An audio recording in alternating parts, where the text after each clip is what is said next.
Hello student, spelling rules होत असल्यामुळे विद्यार्थ्यांना खूप प्रॉब्लेम येतात. आजचे नियम पाहाल तर एकही स्पेलिंग मिस्टेक होणारच नाही. चला तर बघूया पहिला स्पेलिंग रूल. सो स्टुडंट, जर लेटर सी आलेला असेल, सी, तर सीचा उच्चार काय करावा? फार मोठा प्रॉब्लेम वाटतो विद्यार्थ्यांना. सीचा उच्चार क करायचा का स करायचा, काय करावा? तर बघा, सीच्या पुढे जर ई, आय, वाय या तिन्हीपैकी एखादं लेटर आलं असेल तर आपल्याला सीचा उच्चार करावा लागतो स. ओके, जसं की बघा, शब्द आहे इथे RACE. आता ह्या सीच्या पुढे ई लेटर आलेला आहे, मग याचा उच्चार आपल्याला काय करावा लागेल? इथे CEचा उच्चार करावा लागेल आपल्याला स. म्हणून आपल्याला याचा उच्चार करावा लागतो स, रेस. तसंच इथे बघा, CI. सो सीच्या पुढे आय आहे, म्हणून याचा उच्चार काय करावा लागेल? स. म्हणून हा होईल CT, CT. ओके, तसंच बघा, आता इथे सीच्या पुढे लेटर वाय आहे. आपला नियम काय सांगतो? सीच्या पुढे EIY असेल तर त्याचा उच्चार स करायचा आहे, क म्हणायचं नाही इथे. So IC, IC. तशाच प्रकारे इथे उच्चार आपण मग फेस करणार, राईट? आता इथे बघा, आता इथे तुम्हाला CI दिसेल, मग काय उच्चार कराल तुम्ही? ओळखा बरं. येस. आणि तुम्ही म्हणाल मग मॅडम क उच्चार केव्हा करायचा? EIY हे लेटर सोडून इतर अनेक काही लेटर जर आले, जे मी तुम्हाला पुढच्या नियमात सांगणारच आहे, ते जर लेटर आले तर मग तिथे उच्चार तुम्हाला क करायचा आहे. सो आता इथे बघा, आता सीच्या पुढे आय आहे, मग तुम्ही काय उच्चार कराल याचा? राईट. मला याचं स्पेलिंग लिहून, उच्चार लिहून पाठवू शकाल कमेंटमध्ये? बघूया कुणाला येतो याचा उच्चार. सो इथे CIचा उच्चार काय होतो बघा, आणि सीच्या नंतर इथे L लेटर आहे, म्हणजेच सीच्या नंतर हे तीनही लेटर नाहीत. मग इथे स होतो का इथे स होतो? इथे क होतो का इथे क होतो? आणि मला याचं उच्चार कमेंटमध्ये जरूर लिहून पाठवायचा आहे. CIRCLE, right? ओके, बघूया नेक्स्ट. बघा, आता इथे जर पाहिलं तर सीच्या पुढे वाय आहे, म्हणून आपण ह्या CYचा उच्चार काय करणार? स करणार. पण सीच्या नंतर इथे L आहे, मग आता इथे हे तिन्ही लेटर नाहीत, मग इथे या सीचा उच्चार स होईल का? नाही होणार. तर याचा उच्चार होईल क.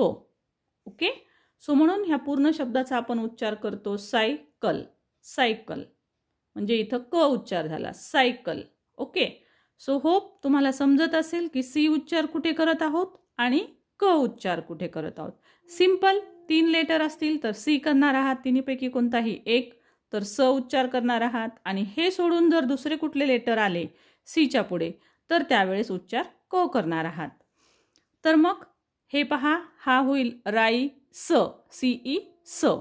हा CI, CTZN, सिटीजन. आता हा तुम्ही सांगा बरं काय होतो याचा उच्चार? चला बघूया, तुम्हाला उच्चार येतो का? CYCLONE. मला कमेंट बॉक्समध्ये जरूर लिहून पाठवा. नेक्स्ट रूल पाहूया. सपोज जर सीच्या पुढे AOURKL, ओके, यापैकी एखादा लेटर आला, आता हे कसं लक्षात ठेवायचं? तर यासाठी मी एक ट्रिक केलेली आहे, ऑरकल. ओके, AOU और AOUR और आणि KL कल, ऑरकल असा एक शब्द तयार केला आहे. ऑरकल शब्द लक्षात ठेवा. ऑरकल शब्द जर आला म्हणजेच AOURKL हे लेटर्स जर आले तर आपल्याला सीचा उच्चार क करायचा असतो. किंवा सिंपल इथे सांगितल्याप्रमाणे हे 3 लेटर सोडून दुसरे जर आले तर क उच्चार करा. ओके, सो बघा, मग इथे काय उच्चार होईल? CAT. हे माहिती आहे तुम्हाला. आता इथे CA आलेला आहे, सो A लेटर आहे, ऑरकलमधला A आलाय, सो A आलाय तर उच्चार करा क, कॅव्हिटी. इथे O आहे म्हणजे कॉट, क उच्चार करावा लागेल. इथे पण O आहे, त्यामुळे COचा उच्चार क करावा लागेल. सीच्या पुढे U आहे, यू असेल तर आपल्याला क उच्चार करायचा आहे, म्हणून कप. इथे पण कट, कट. आता इथे बघा, आता आपल्याला इथे लक्षात येईल ऑर्कलमधला आर आलेला आहे. सो सीच्या पुढे आर आलाय, सीच्या पुढे आर आलाय, म्हणून आपल्याला इथं उच्चार करावा लागेल को. राईट. सो आता तुमच्या लक्षात आलंच असेल की तुम्ही काय उच्चार करणार आहात आणि कुठे उच्चार तो करावा लागत असतो. ओके. सो स्टुडंट, आता मला याचा उच्चार लिहून पाठवा बरं. सो बघूया. COTTON याचा उच्चार मला कमेंट बॉक्समध्ये जरूर लिहून पाठवा. व्हिडिओ पॉज करा आणि याचा उच्चार मला कमेंट बॉक्समध्ये जरूर लिहून पाठवायचा आहे. सो स्टुडंट, नेक्स्ट रूल पाहूया. येस स्टुडंट, थर्ड रूल बघूया. सीच्या पुढे जर एच लेटर आलं, सीच्या पुढे CH आलं, तर सीचा उच्चार 3 प्रकारे होतो. च उच्चार होऊ शकतो, क होऊ शकतो किंवा श होऊ शकतो. मग तुम्ही म्हणाल मॅडम कुठे आणि कसे उच्चार पाहायचे, तर हा भाग तुम्हाला साधारणतः प्रॅक्टिसने येणारा आहे. ओके. सो CH च उच्चार असू शकतो, CH क पण असू शकतो आणि CH श पण असू शकतो. सो बाय प्रॅक्टिस तुम्हाला हे नक्कीच जमणार आहे, कारण ते भाषेचे रूल्स असतात, जसे आहेत तसेच करावे लागतात. जसं मराठीसाठी पण असा एक रूल आहे बघा. आपण म्हणताना राजा शब्द असा लिहितो लिहिताना, पण उच्चार ॲक्च्युअल आपण असा करत असतो, राजा. म्हणजे उच्चार वेगळा करतो, पण लिहिताना आपल्याला भाषेनं सांगितलेलं आहे मराठी भाषेत की हे असंच लिहिला पाहिजे, राजा असाच लिहावा लागतो, चहा असाच लिहावा लागतो. उच्चार जरी हा करत असताल तरी लिहिताना हाच लिहावा लागतो. म्हणजे असे रूल्स असतात. त्यानुसार तुम्हाला इथं पण असंच सांगितलेलं आहे की इथे चीट वाचायचं आहे, च. इथं बेंच, च वाचायचं आहे. इथं चिअर, च वाचायचं आहे. पण इथे मात्र बघा, ह्याला केमिस्ट्री म्हणाल का तुम्ही? नाही म्हणणार ह्याला केमिस्ट्री, याला आपण केमिस्ट्री म्हणतो. सो असे वेगवेगळ्या भाषेतून आलेले हे शब्द आहेत. त्यामुळे इथे CHचा उच्चार क होतो. त्यांनी जो सांगितला आहे तोच करावा लागतो. बाय प्रॅक्टिस तुम्हाला हे जरूर जमतील. तर बघा, chemistry, cholera, character. Okay. So by practice करा, उच्चार लिहून काढा. आणि असे वेगळे शब्द, प्रत्येक ठिकाणी अपवाद आहेत स्टुडंट्स, त्यामुळे असे काही रूल्स आणि अपवाद असलेले शब्द आपल्याला पाठच करावे लागतात. तसंच इथे बघा, CHचा उच्चार श होतो, मशीन, मशीन. राईट. इथे बघा, शिफॉन, शिफॉन. जे बारीक पातळ कापड असतं त्याला आपण शिफॉन म्हणतो. शिफॉनच्या साड्या तुम्ही ऐकल्या असतील. सो शिफॉन म्हणजे बारीक पातळसर कापड. तर अशा पद्धतीनं आणखी काही रूल्स आपण पाहणारच आहोत. आता पाहूया स्टुडंट की जीचा उच्चार ग कुठे होतो आणि जीचा उच्चार ज कुठे होतो. राईट. खूप कन्फ्युजन होतं. हे तर विद्यार्थ्यांना पटकन कळतच नाही की मी ग वाचू का ज वाचू. सो आता जी जर आलं तर हे कन्फ्युजन होणार नाही आणि एकही स्पेलिंग मिस्टेक तुमची होणारच नाही.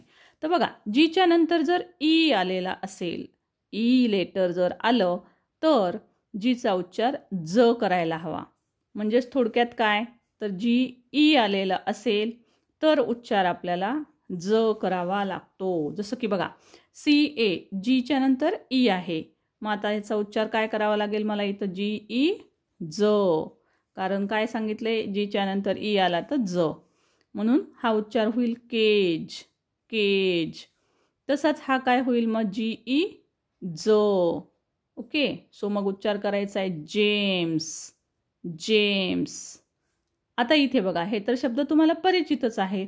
सो काय कराल, GE ज, पेज, पेज.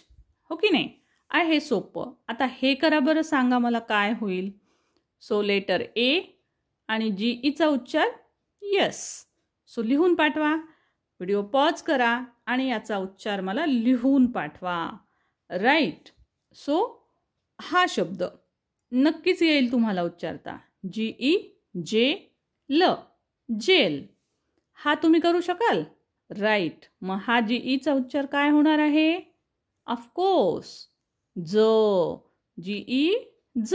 करा बरं बाकीचा उच्चार आणि मला कमेंट बॉक्समध्ये हा शब्द आणि या शब्दाचे उच्चार जरूर लिहून पाठवा. आता काही शब्द मी म्हटल्याप्रमाणे अपवाद असतातच, जसं की गेट. गेटमध्ये जीच्या नंतर ई आहे, पण तरीसुद्धा याचा उच्चार हा गेटच केला जातो. सो हा अपवाद आहे. आता जर समजा जीच्या नंतर ई सोडून दुसरा कुठलाही लेटर आला, जीच्या नंतर ई सोडून दुसरा कुठलाही, तर त्यावेळेस त्याचा उच्चार करावा लागतो ग. ओके, जसं की बघा जीच्या नंतर आय आहे म्हणून इथं उच्चार होईल ग. So girl, girl. आता इथे बी ए जी, नुसतं जी आहे, याच्यानंतर ई लेटर नाही म्हणून आपल्याला इथं उच्चार करावा लागतो ह्याचा ग. जी ए, जीच्या नंतर ई आहे का? नाही, मग याचा उच्चार काय करणार आहात? ग, गेट. आता जीच्या नंतर आर आहे, ई आहे का? नाही, म्हणून उच्चार करायचा आहे ग, ग्र, ग्रेट, ग्रेट. ओके, सो तशाच पद्धतीनं हा उच्चार काय कराल मग? जीच्या नंतर ओ आहे, मग हा उच्चार ज होईल का ग होईल? यस, गच होणार आहे. सो मग सांगा बरं आता ह्याचा उच्चार काय होईल? कमेंट बॉक्समध्ये मला जरूर लिहून पाठवायचा आहे. तसंच याही शब्दाचा उच्चार मला कमेंट बॉक्समध्ये लिहून पाठवा. जी यू यम. ओके, जीच्या पुढे यू आलेला आहे, ई नाही आहे. सो ई नाही तर काय उच्चार करणार आहात? ग. सांगा बरं मग ह्याचा उच्चार कमेंटमध्ये लिहून मला काय येतो तो. Okay, I am waiting for it. तसंच हा शब्द वाचता येईल तुम्हाला आता सहज, गन, गन. आणि हा यस, आता जीच्या नंतर ए आहे, ई नाही, त्यामुळे हा ज होईल का? ज होईल का? नाही, मग हा काय व्हायला पाहिजे? ग. मग हा शब्द यस, गार्डन, गार्डन. आहेत की नाही स्पेलिंग रूल्स मस्त? आणि स्टुडंट्स, याच पद्धतीनं स्पेलिंग रूल्स आपण शिकतच राहणार आहोत. भरपूर सारे स्पेलिंग रूल्स शिकू म्हणजे एकही स्पेलिंग मिस्टेक होणारच नाही. व्हिडिओ आवडला असल्यास लाईक शेअर जरूर करा. Thank you so much for watching. Thank you. आणि हो, नवीन असाल तर चॅनल सबस्क्राईब जरूर करून घ्या आणि उत्तर कमेंट बॉक्समध्ये जरूर टाका. Thank you so much for watching. Thank you.